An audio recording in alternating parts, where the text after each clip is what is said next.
Magluluto tayo ng popcorn. Paanda rin ang apoy. Mantika. Ito yung ating popcorn. So, watch and learn. Lagyan natin ng mantika. Ayan yung ating mantika.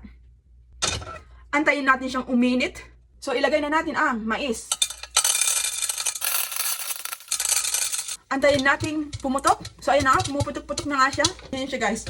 Oh.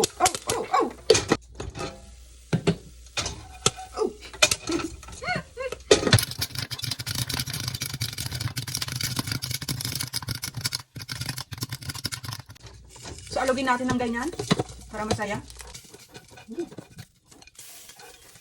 Lagyan natin ng asin. Ganyan. Para masaya. Alugin natin. Ito na po ang ating popcorn.